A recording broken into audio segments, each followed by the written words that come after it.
Al-Quran Penawar Pikun. Abdullah bin Abbas radhiyallahu anhuma berkata, barang siapa yang selalu membaca Al-Quran, maka dia tidak akan dikembalikan ke usia tua renta. Karena itu Allah Ta'ala berfirman, kemudian kami kembalikan dia ke tempat yang serendah-rendahnya, yakni berusia tua renta kecuali orang-orang yang beriman. Beliau berkata, yang dimaksud di ayat itu adalah orang-orang yang membaca Al-Quran. Abdullah bin Umair rahimahullah berkata, dahulu seringkali dikatakan, sesungguhnya manusia yang akalnya paling terjaga dari penyakit pikun adalah orang-orang yang rajin membaca Al-Quran.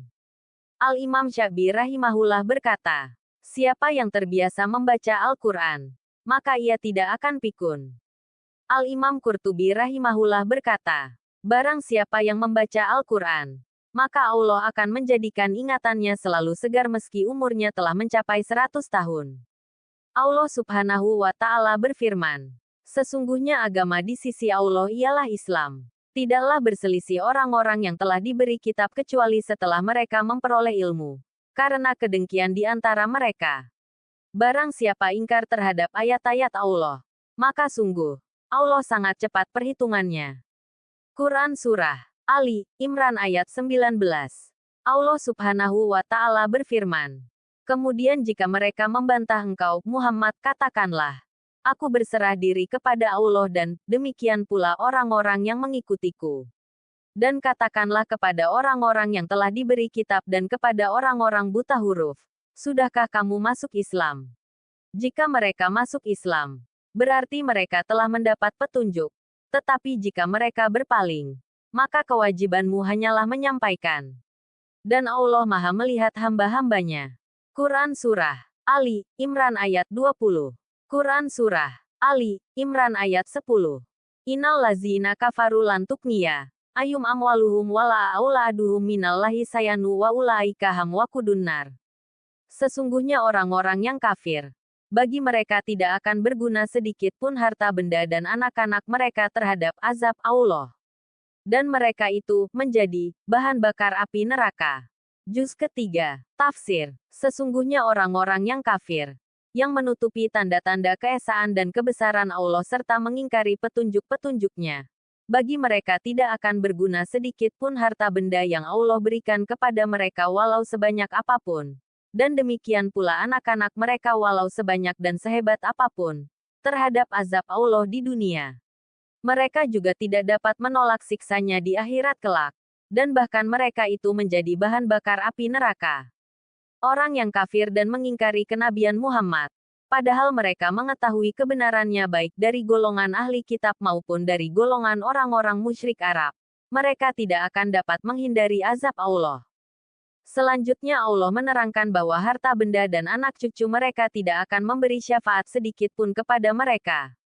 Harta yang bisa dipergunakan untuk mendapat manfaat dan menolak kemudaratan di dunia dan anak-anak yang bisa membantu dalam segala urusan penting dan dalam peperangan. Semuanya itu tidak akan menyelamatkan mereka dari api neraka. Sebagaimana Allah berfirman, yaitu pada hari ketika harta dan anak-anak tidak berguna. Asy-Syu'ara ayat 88.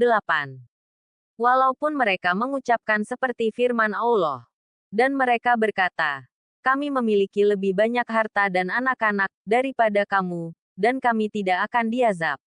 Saba, ayat 35. Pertanyaan mereka ini dibantah Allah dengan firman-Nya. Dan bukanlah harta atau anak-anakmu yang mendekatkan kamu kepada kami, melainkan orang-orang yang beriman dan mengerjakan kebajikan. Saba, ayat 37.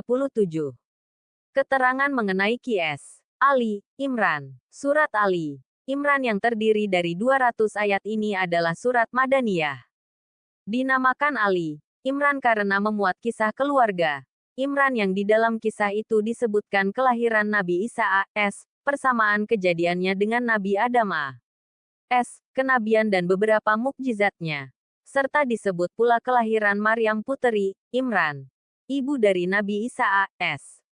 Surat Al-Baqarah dan Ali Imran ini dinamakan Az-Zahrawaani, dua yang cemerlang karena kedua surat ini menyingkapkan hal-hal yang disembunyikan oleh para ahli kitab, seperti kejadian dan kelahiran Nabi Isa a.s., kedatangan Nabi Muhammad s.a.w., dan sebagainya. Hadits pilihan dari Abu Hurairah radhiyallahu anhu bahwa Rasulullah shallallahu alaihi wasallam bersabda, Rabb tabaraka wa ta'ala kita turun di setiap malam ke langit dunia pada sepertiga malam terakhir dan berfirman, siapa yang berdoa kepadaku pasti aku kabulkan dan siapa yang meminta kepadaku pasti aku penuhi dan siapa yang memohon ampun kepadaku pasti aku ampuni. Hadis riwayat Bukhari nomor 1077. Sumber Kemenak.go.id